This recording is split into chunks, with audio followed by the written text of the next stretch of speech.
Cerita diawali dengan seorang ayah yang penasaran berusaha mencari penyebab di balik kematian anak lelakinya yang bernama Kite. Di sekolah, Kite memiliki dua kelompok pertemanan. Di satu sisi, ia sering bermain dengan teman-teman gengnya yang nakal, dan di sisi lain, ia memiliki dua orang sahabat baik, yaitu Dongyun dan Becky.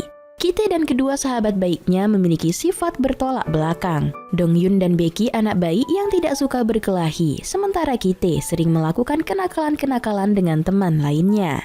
Entah apa yang terjadi, hubungan persahabatan antara Kite dan Becky tiba-tiba merenggang. Sang ayah terlihat bermenung meratapi kematian anaknya. Kesedihannya semakin besar karena ia sadar bahwa ia juga kurang memberikan perhatian kepada anaknya. Sehingga hal itulah yang membuat sifat Kite menjadi keras kepala. 예, 행정실에 가서 저 여쭤보니까 전화번호 가르쳐 주시더라고요. 아니 그냥 선생님 만나 뵙고 제가 몇 가지 궁금한 게 있어가지고 예, 감사합니다. 예. Scene beralih ke masa lalu. Sepulang sekolah, Kite mendatangi Becky. Entah apa yang terjadi, Becky terlihat mencoba menghindari Kite. Kite pun mengambil paksa tasnya Becky dan meminta Becky menjemput tasnya nanti malam. Malam harinya, Becky mendatangi Kite untuk mengambil tasnya. Tetapi sampai di sana, Becky malah dipermainkan dan dipermalukan oleh Kite dan teman-teman gengnya. 아 씨발 좀 쪼개지 좀 마. 어? 어? 재밌어? Kembali ke masa kini, si ayah tidak tahu apa yang dialami anaknya sebelum meninggal dunia. Ia belum merasa tenang sebelum mendapatkan kejelasan kematian anaknya dari teman-teman dekat anaknya. Ia berusaha menghubungi teman-teman dekat anaknya semasa hidup. Setelah bertanya ke sekolah, sang ayah bertemu dengan teman gengnya Kite, yaitu Jeho. Si ayah mendengar semasa hidup anaknya selalu bermain bersama Jeho. Lalu malam harinya si ayah menemukan foto lama Kite sedang bersama dengan kedua sahabat baiknya. Keesokan paginya si ayah menemui Becky untuk kembali menanyakan kehidupan anaknya dengan teman-temannya. Kembali ke masa lalu, saat itu hubungan Kite dan dua sahabatnya masih baik-baik saja. Mereka suka menghabiskan waktu bersama dengan bermain baseball. Saat itu Becky sedang berusaha mendekati teman wanita bernama Utet. Untuk membantu Becky mendekati Utet, Kite mengajak kedua sahabatnya menghabiskan akhir pekan bersama teman-teman wanita mereka. Kite menasihati Becky untuk lebih agresif mendekati Utet. Kalau Becky gagal, maka akan susah untuk mendapatkan kesempatan lainnya. Beberapa waktu kemudian, ketiga sahabat menghabiskan akhir pekan dengan pergi bermain bersama teman wanita mereka. Saat sedang makan bersama, Utet selalu memperhatikan Kite. Nampaknya Utet lebih suka dengan Kite daripada Becky. Kite pun menjadi kaku karena ia tahu pasti Becky merasa cemburu melihat wanita yang ia incar malah menyukai temannya sendiri. Selesai makan, Kite meyakinkan Becky bahwa Utet benar-benar menyukai Becky.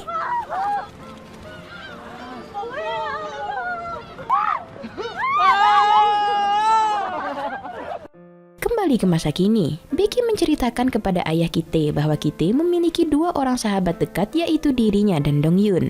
Kite bahkan sering menginap di rumah mereka berdua. Namun Becky tidak tahu apa yang terjadi dengan Kite, karena beberapa minggu sebelum Kite meninggal, Becky sudah pindah sekolah. Lalu si ayah pun meminta bantuan Becky menghubungi Dongyun. Sang ayah bertanya-tanya kenapa Dongyun tidak datang ke pemakaman anaknya. 걔네 둘이는 중학교 때부터 서로 단짝이었으니까 기태랑 동인이는 좀 특별했었죠.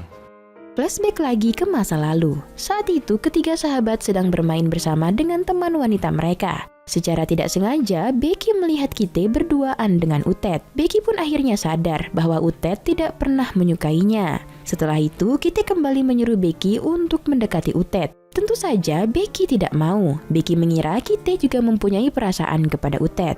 Menyadari dugaan Becky, Kite pun berkata itu semua hanya salah paham saja.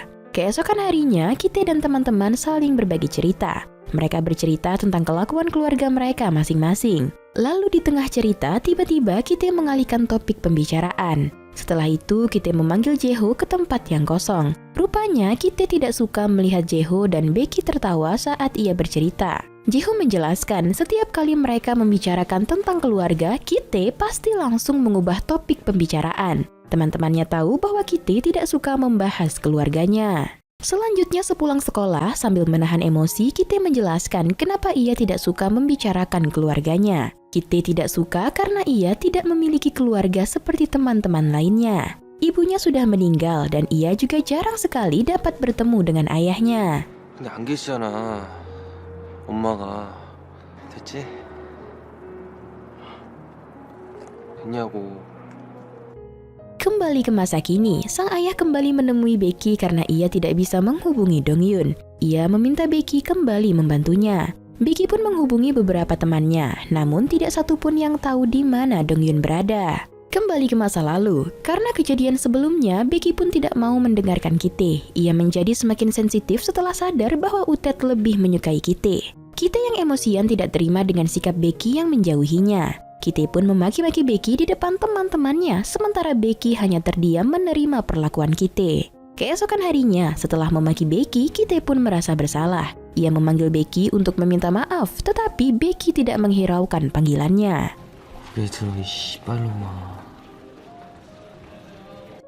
Kembali ke masa kini, Becky mendatangi Dongyun di rumahnya karena HP Dongyun tidak bisa dihubungi. Tetapi sesampainya di sana, Dongyun juga tidak ada di rumahnya. Lalu Becky menemui Jeho, teman gengnya Kite. Jeho lah yang memberikan nomor Becky kepada ayah Kite karena Jeho merasa Becky lebih kenal dengan Kite.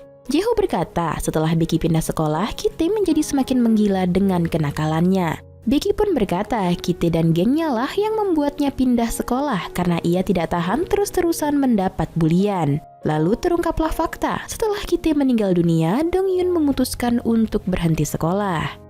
Baik, kembali lagi ke masa lalu. Setelah dihajar oleh Kite dan gengnya, Becky nampaknya menutupi kejadian itu dari sahabatnya, Dongyun. Namun dari awal, Dongyun sudah tahu hubungan Becky dan Kite sedang tidak baik. Setelah itu, Dongyun langsung bertanya kepada Kite apa yang telah ia lakukan. Kite menganggap itu hanyalah masalah sepele yang tidak perlu dibesar-besarkan. Kite berkata sekarang Becky selalu berpura-pura hebat dan ia tidak suka melihat hal itu. 그만하자 이제. 한 번만 더 그러면 진짜 가만 안 있는다. Cerita berlanjut. Setelah kencan bertiga, Dongyun akhirnya berpacaran dengan teman wanita incarannya yaitu Munaroh. Karena sering menghabiskan waktu bersama, hubungan mereka pun semakin dekat. Selanjutnya di suatu malam, Kite mengajak Dongyun bertemu. Sepertinya Kite ingin mengatakan suatu hal tentang Munaroh, tetapi ia belum bisa mengatakannya.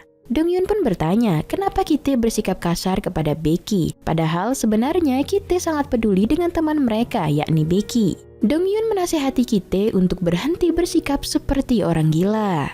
Esok harinya Kite kembali mencoba berbaikan dengan Becky. Kali ini ia terlihat dengan tulus meminta maaf atas perlakuan kasarnya.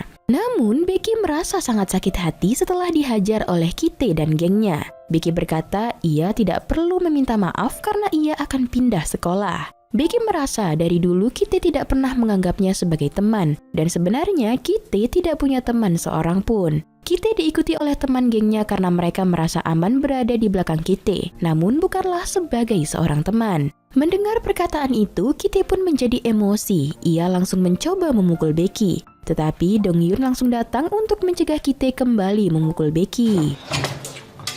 평생 그렇게 살아라. 뭘 봐, 이 씨발 새끼들아.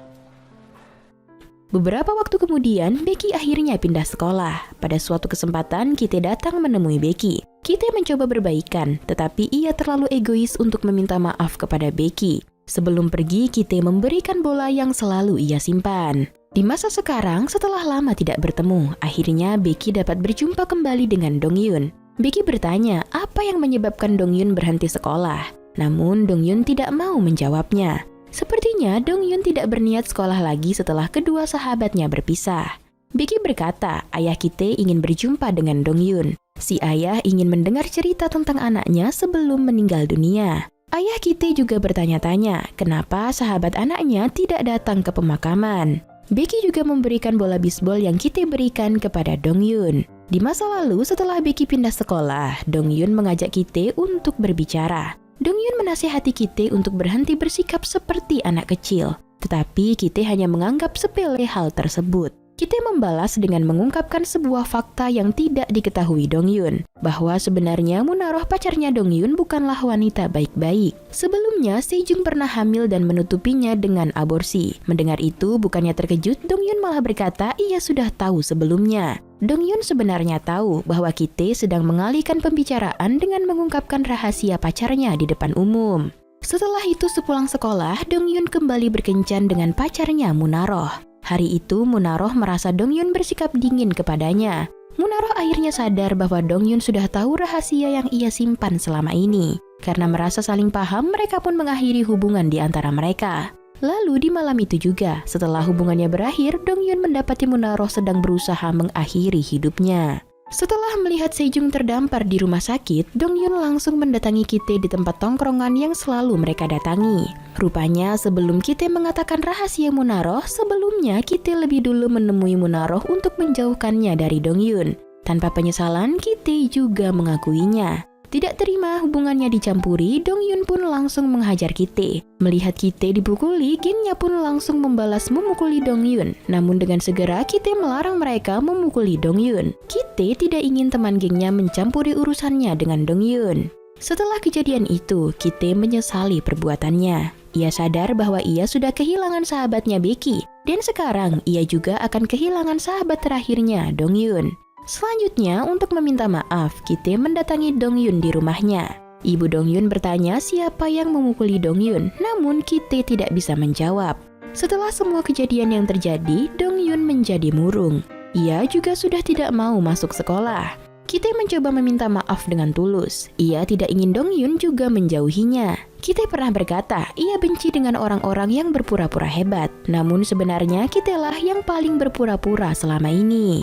Dongyun berkata, Kite ditinggalkan teman-temannya karena mereka jijik dengan kelakuan Kite. Setelah itu, Kite merenungi semua perlakuannya terhadap para sahabat baiknya. Akibat kelakuannya sendiri, sekarang ia dijauhi oleh kedua sahabatnya. 그러니까 애들도 족같이 보지. 처음부터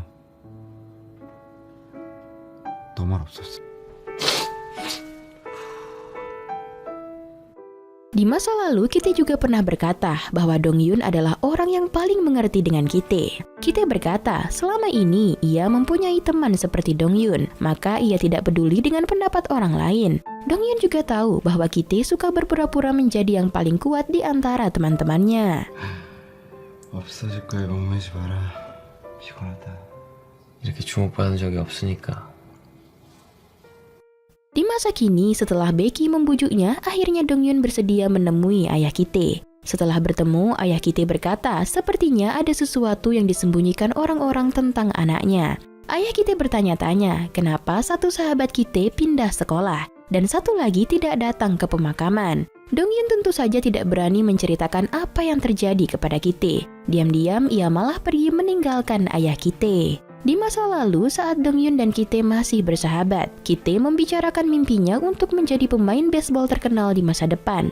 Ia mendapat keinginan tersebut ketika ia mendapatkan bola baseball yang selalu ia simpan. Dongyun mengatakan bahwa Kite adalah yang terbaik. Yap, dengan begitu, film pun tamat.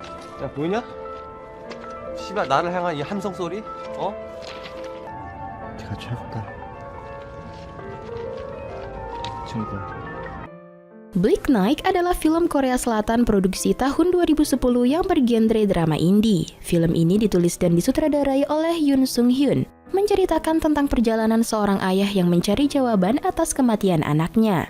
Film ini berhasil memenangi beberapa penghargaan melalui kategori aktor pendatang baru terbaik untuk aktor Lee Ji Hoon, sutradara pendatang baru terbaik untuk Yoon dalam Grand Bell Awards dan Busan Film Critics Awards. Dibintangi oleh artis ternama seperti Lee Ji Hoon, Seo Jun Young, Park Jung Min, dan Jo Sung Ha. Apakah kamu pernah mendapatkan pertanyaan seperti apakah teman-teman yang kita miliki merupakan teman sesungguhnya? Apakah mereka menganggap kita sebagai sosok yang berarti atau hanya boneka yang digunakan untuk membuat hidup mereka lebih berwarna? Pertanyaan-pertanyaan tadi memang sederhana, namun jika kita cermati lebih serius, maka akan terlihat kompleksitas yang lebih tinggi. Sama seperti judulnya, film ini memang terasa sedikit suram. Bukan hanya sinematografinya, tapi juga jalan ceritanya. Plot dan alurnya bernuansa indie, sehingga mungkin tidak akan terlalu mudah untuk mencerna jalan ceritanya. Meski demikian, ceritanya sendiri cukup gamblang, apalagi emosinya juga terasa sangat intens. Lee Ji-hoon mampu menampilkan sosok Ki-tae yang rumit dengan sangat baik. Wajar kalau di film ini ia mendapatkan penghargaan untuk aktor terbaik. Dan masuk pada penilaian, Biro Perfilman UBR Media memberi rating film Black Knight 7,4. Like dan share ke teman-teman tersayangmu agar mereka juga ikutan nonton film keren ini. Dan jangan lupa subscribe channel UBR Times. Kamsahamnida, bye-bye!